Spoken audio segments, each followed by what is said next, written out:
इक्ष्वाकु के वंश का वर्णन और शोभरी चरित्र। श्री पराशर जी बोले, जिस समय रैवत ककुंबिनी ब्रह्मलोक से लौटकर नहीं आए थे, उसी समय पुण्यजन नामक राक्षसों ने उनकी पूरी कुशस्थली का ध्वंस कर दिया। उनके 100 भाई पुण्यजन राक्षसों के भय से दशों दिशाओं में भाग गए।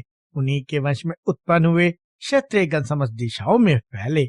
धृष्ट के वंश में दाष्टक नामक क्षत्रिय हुए। नाभाग नामक पुत्र हुआ। नाभाग का अम्बरीश और अम्बरीश का पुत्र विरूप हुआ। विरूप से पृष्ठध्वज का जन्म हुआ और उससे रथितर हुआ। रथितर के संबंध में यह श्लोक प्रसिद्ध है। रथितर के वंशज क्षत्रिय होते हुए भी आंगिरस कहलाए, अतः वे शत्रुपेत ब्राह्मण हुए। छींकने के समय मनु की घ्राणेन्द्रिय से इक्ष्वाकु नामक पुत्र का जन्म हुआ। उनके सुपुत्रों में से विकुशी, निमि और दंड नामक 3 पुत्र प्रधान हुए और उनके शकुनी आदि 50 पुत्र उत्तरापथ के और शेष 48 दक्षिणापंथ के शासक हुए। इक्ष्वाकु ने अष्ट का श्राद्ध का आरंभ कर अपने पुत्र विकुशी को आज्ञा दी कि श्राद्ध के समय योग्य मांस लाओ। उसने बहुत अच्छा क्या उनकी आज्ञा को शिरोधार्य किया और धनुष बाण लेकर वन में आने को मृगों का वध किया, किंतु अति थका मांदा और अत्यंत भूखा होने के कारण विकुशी ने उनमें से एक शशक खरगोश खा लिया और बचा हुआ मांस लाकर अपने पिता को निवेदन किया। उस मांस का प्रोक्षण करने के लिए प्रार्थना किए जाने पर इक्ष्वाकु के कुल पुरोहित वशिष्ठ जी ने कहा, इस अपवित्र मांस की क्या आवश्यकता है? तुम्हारे दुरात्मा पुत्र ने इसे भ्रष्ट कर दिया है, क्योंकि उसने इसमें से एक शशक खा लिया है। गुरु के ऐसा कहने पर तभी से विकुशी का नाम शशाद पड़ा और पिता ने उसको त्याग दिया। पिता के मरने के अनंतर उसने इस पृथ्वी का धर्मानुसार शासन किया। उस शशाद के पुरंजय नामक पुत्र हुआ। पुरंजय का भी यह एक दूसरा नाम पड़ा। पूर्व काल में त्रेता युग में एक अति भीषण देवासुर संग्राम हुआ। उसमें महाबलवान दैत्यगण से पराजित हुए देवताओं ने भगवान विष्णु की आराधना की। तब आदि अंत शून्य अशेष जगत प्रतिपालक श्री नारायण ने देवताओं से प्रसन्न होकर कहा, आप लोगों का जो कुछ अभिष्ट है वह मैंने जान लिया। उसके विषय में यह बात सुनिए। राजऋषि शशाद का जो पुरंजय नामक पुत्र है, उस क्षत्रिय श्रेष्ठ के शरीर में मैं अंश मात्र से स्वयं अवतीर्ण होकर उन संपूर्ण दैत्यों का नाश करूंगा। अतः तुम लोग पुरंजय को दैत्यों के वध के लिए तैयार करो। यह सुनकर देवताओं ने विष्णु भगवान को प्रणाम किया।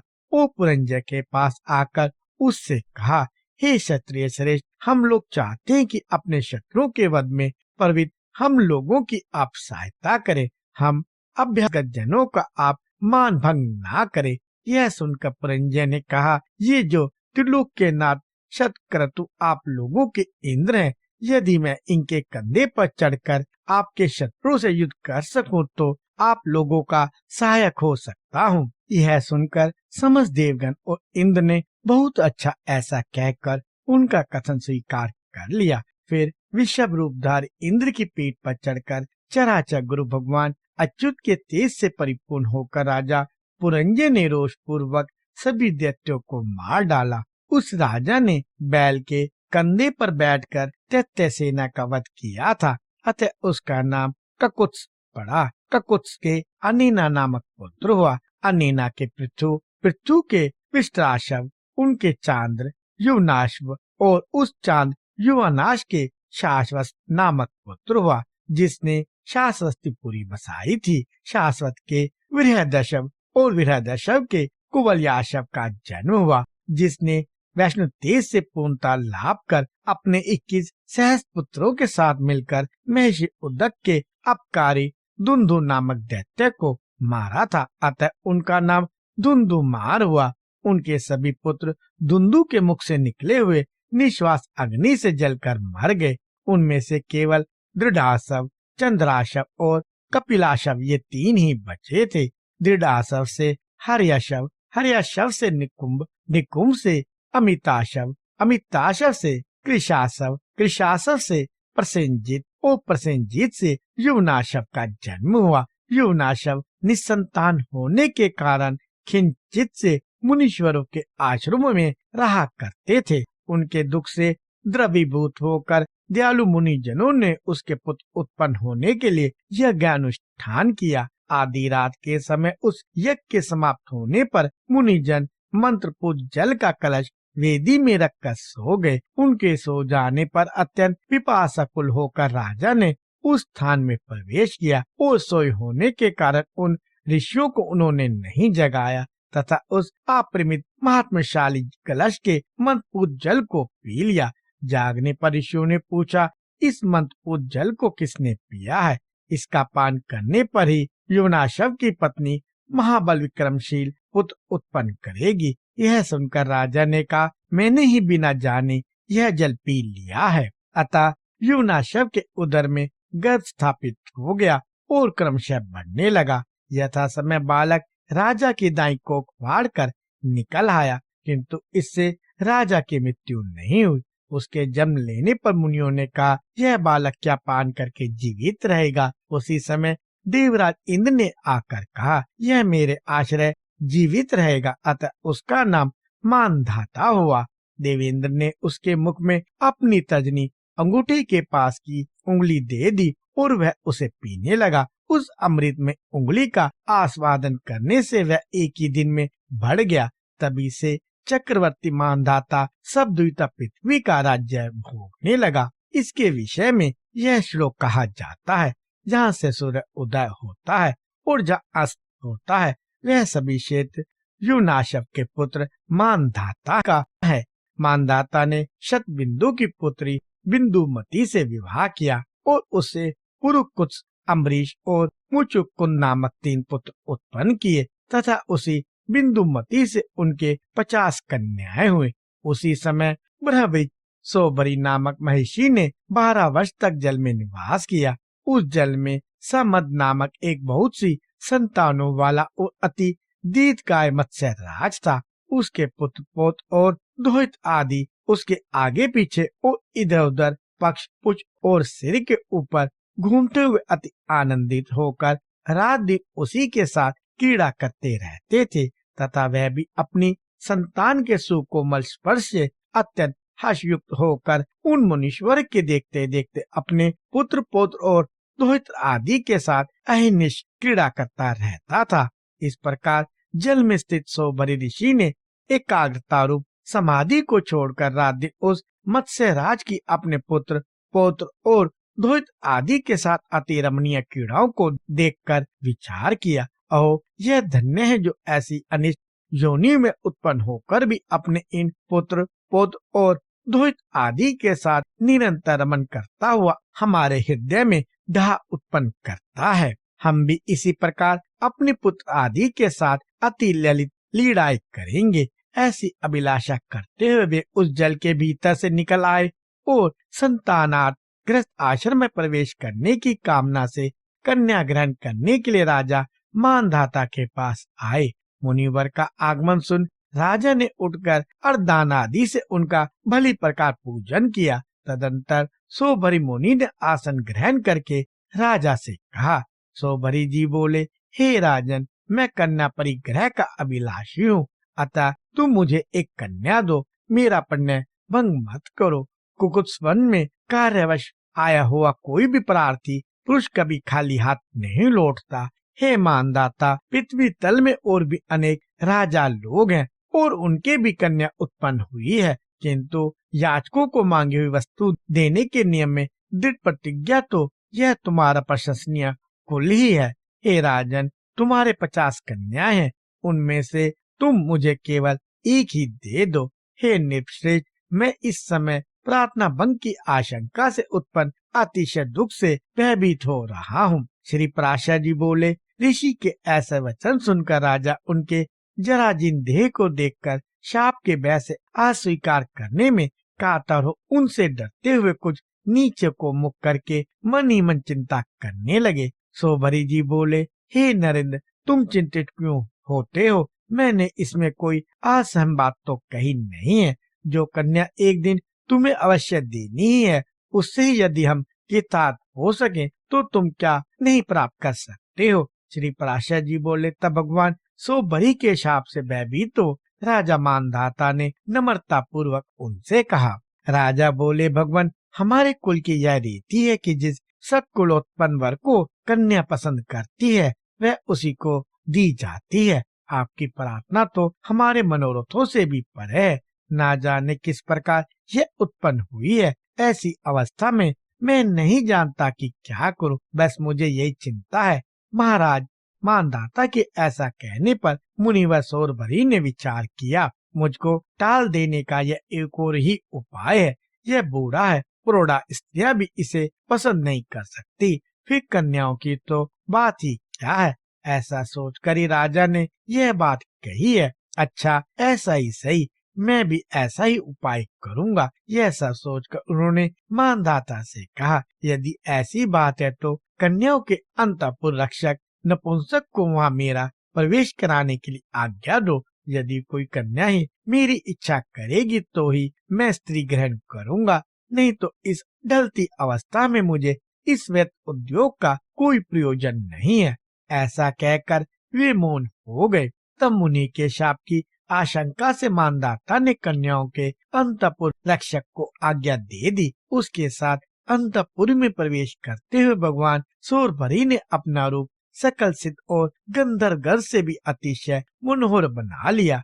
उन मुनीश्वर को अंतःपुर में ले जाकर अंतःपुर रक्षक ने उन कन्याओं से कहा, तुम्हारे पिता महाराज मानधाता की आज्ञा है कि ये ब्रह्म ऋषि हमारे पास एक कन्या के लिए पधारे हैं और मैंने इनसे प्रतिज्ञा की है कि मेरी जो कोई कन्या श्रीमान को वरण करेगी उसकी स्वतंत्रता में मैं किसी प्रकार की बाधा नहीं डालूंगा। यह सुनकर उन सभी कन्याओं ने यूथपति गजराज का वरण करने वाली हाथियों के समान अनुराग और आनंद पूर्वक अकेली मैं ही वरण करती हूँ ऐसा कहते हुए उन्हें वरण कर लिया। वे परस्पर कहने लगी, अरे बहनों, वे चेष्टा क्यों करती हो? मैं इनका वरण करती हूँ, ये तुम्हारे अनुरूप है भी नहीं। विधाता ने ही इन्हें मेरा भर्ता और मुझे इनकी भार्या बनाया है, अतः तुम शांत हो जाओ। अंतपुर में आते ही सबसे पहले मैंने इन्हें वरण किया था, तुम क्यों मरी जाती हो? इस प्रकार मैंने वरण किया है, पहले मैंने वरण किया है। ऐसा कह कहकर उन राजकन्याओं में उनके लिए बड़ा कलह मच गया। जब उन समस्त कन्याओं ने अतिशय अनुरागवश उन अनिकीर्ति मुनिवर को वरण कर लिया तो कन्या रक्षक ने नम्रता पूर्वक राजा से संपूर्ण वृत्तांत ज्यों का त्यों कह सुनाया। श्री पराशर जी बोले, यह जानकर राजा ने ये क्या कहता है, ये कैसे हुआ, मैं क्या करूं? मैंने क्यों उन्हें अंदर जाने के लिए कहा था?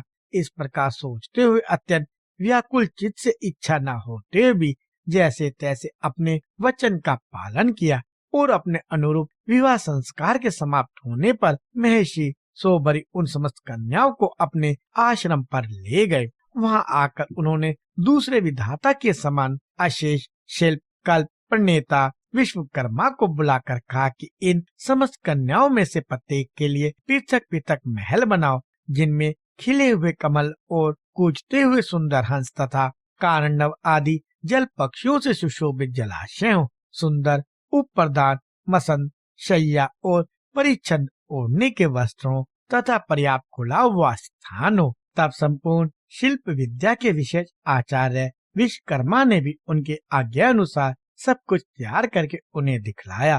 तदंतर महर्षि सोबरी की आज्ञा से उन महलों में अनिवारण नामक महानिधि निवास करने लगी। तब तो उन संपूर्ण महलों में नाना प्रकार के भक्ष्य भोज्य और लेहम आदि सामग्रियों से वे राजकन्या आए हुए अतिथियों और अपने अनुगत भृत्य वर्गों को तृप्त करने लगी। एक समय पुत्रियों के स्नेह से आकर्षित होकर राजा मानधाता यह देखने के लिए कि वे अत्यंत दुखी हैं या सुखी, महर्षि सोबरी के आश्रम के निकट आए तो उन्होंने वहाँ अति रमणीय उपवन और जलाशयों से युक्त स्फटिक शिला के महलों की पंक्ति देखी, जो फैलती हुई मयूख मालाओं से अत्यंत मनोहर मालूम पड़ती थी। तदंतर वे एक महल में जाकर अपनी कन्या का स्नेह पूर्वक आलिंगन कर आसन पर बैठे और फिर बढ़ते हुए प्रेम के कारण नैनों में जल भरकर बोले, बेटी तुम लोग यहाँ सुखपूर्वक हो ना, तुम्हें किसी प्रकार का कष्ट तो नहीं है। महिषी, सो भरी तुमसे स्नेह करते हैं या नहीं? क्या तुम्हें हमारे घर की भी याद आती है? पिता के ऐसा कहने पर उस राजपुत्री ने कहा, पिताजी यह महल अति रमणीय है। ये उपवन आदि भी अतिशय मनोहर है। खिले हुए कमलों से युक्त इन जलाशयों में जल पक्षीगण सुंदर बोली बोलते रहते हैं। भक्ष्य भोज्य आदि खाद्य पदार्थ, उपटन और वस्त्राभूषण आदि भोग तथा सुकोमल शय्या आसन आदि सभी मन के अनुकूल हैं। इस प्रकार हमारा गृहस्थ यद्यपि सर संपत्ति संपन्न है, तथापि अपनी जन्मभूमि की याद भला किसको नहीं आती।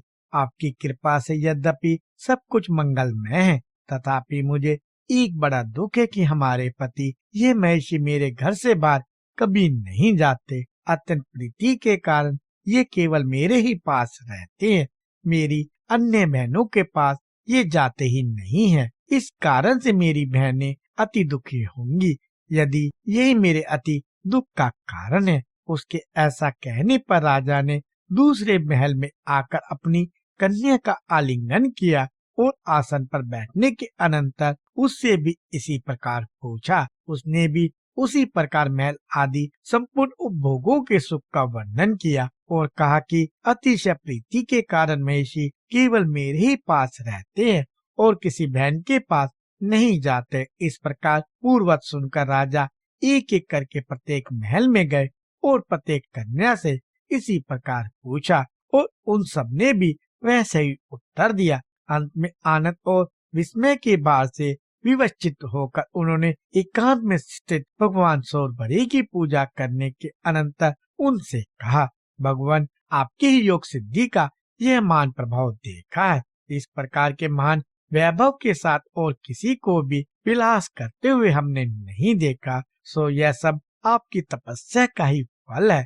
इस प्रकार उन्होंने अभिवादन कर वे कुछ काल तक उन मुनिवर के साथ ही अभिमत भोग भोगते रहे और अंत में अपने नगर को चले आए। काल क्रम से उन राजकन्याओं से सौभरी मुनि के 150 पुत्र हुए। इस प्रकार दिन दिन स्नेह का प्रसार होने से उनका हृदय अतिशय ममतामय हो गया। वे सोचने लगे, क्या मेरे ये पुत्र मधुर बोली से बोलेंगे, अपने पांवों से चलेंगे, क्या ये युवावस्था को प्राप्त होंगे? उस समय क्या मैं उन्हें सपत्नीक देख सकूंगा? फिर क्या इनके पुत्र होंगे और मैं इन्हें अपने पुत्र पोत्रों से युक्त देखूंगा? इस प्रकार काल क्रम से दिनानुदिन बढ़ते हुए इन मनोरथों की उपेक्षा कर वे सोचने लगे, अहो मेरे मोह का कैसा विस्तार है।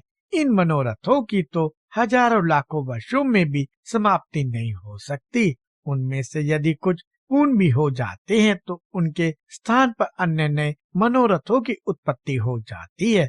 मेरे पुत्र पैरों से चलने लगे, फिर वे युवा हुए, उनका विवाह हुआ तथा उनके संतानें हुई। यह सब तो मैं देख चुका, किंतु अब मेरा चित्त उन पुत्रों के पुत्र जन्म को भी देखना चाहता है। यदि उनका जन्म भी मैंने देख लिया तो फिर मेरे चित्त में दूसरा मनोरथ उठेगा और यदि वह भी पूरा हो गया तो अन्य मनोरथ की उत्पत्ति को ही कौन रोक सकता है। मैंने अब भली प्रकार समझ लिया है कि मृत्यु पर्यंत मनोरथों का अंत तो होना नहीं है और जिस चित्त में मनोरथों की आसक्ति होती है वह कभी परमात्मा में लग नहीं सकता। अहो मेरी यह समाधि जलवास के साथ ही मत्स्य के संग से अकस्मात नष्ट हो गई और उस संग के कारण ही मैंने स्त्री और धन आदि का परिग्रह किया तथा परिग्रह के कारण ही अब मेरी तृष्णा बढ़ गई है। एक शरीर का ग्रहण करना ही महान दुख है और मैंने तो इन राजकन्याओं का परिग्रह करके उसे 50 गुना बढ़ा दिया है तथा अनेक पुत्रों के कारण अब वह बहुत ही बढ़ गया है। अब आगे भी पुत्रों के पुत्र तथा उनके पुत्रों से और उनका पुनः पुनः विवाह संबंध करने से वह और भी बढ़ेगा। यह ममता रूप विवाह संबंध अवश्य बड़े ही दुख का कारण है। जलाशय में रह के मैंने जो तपस्या की थी उसकी फलस्वरूप यह संपत्ति तपस्या की बाधक है। मत्स्य के संग से मेरे चित्त में जो पुत्र आदि का राग उत्पन्न हुआ था, उसी ने मुझे ठग लिया। निसंगता ही यतियों को मुक्ति देने वाली है। संपूर्ण दोष संग से ही उत्पन्न होते हैं। संग के कारण तो योगारूढ़ यति भी पतित हो जाते हैं। फिर मंदगति मनुष्य की तो बात ही क्या है। परिग्रह रूपी ग्रह ने मेरी बुद्धि को पकड़ा हुआ है। इस समय मैं ऐसा उपाय करूंगा जिससे दोषों से मुक्त होकर फिर अपने कुटुंबियों के दुख से दुखी ना हो। अब मैं सबके विधाता अचिंत्य रूप अनु से भी अनु और सबसे मान सत एवं तमा स्वरूप तथा ईश्वरों के भी ईश्वर भगवान विष्णु की तपस्या करके आराधना करूंगा। उन संपूर्ण तेजों में सर स्वरूप अव्यक्त विश्व शरीर अनंत श्री विष्णु भगवान में मेरा दोष रहित चित्त सदा निश्चल रहे, जिससे मुझे फिर जन्म न लेना पड़े। जिस सर्वरूप अमल अनंत सर्वेश्वर और आदि मध्य शून्य से पृथक और कुछ भी नहीं है, उस गुरुजनों के भी गुरु परम गुरु भगवान विष्णु की मैं शरण लेता हूँ। श्री पराशर जी बोले, इस प्रकार मनी मन सोचकर सो बरी मुनि पुत्र ग्रह आसन परिच्छद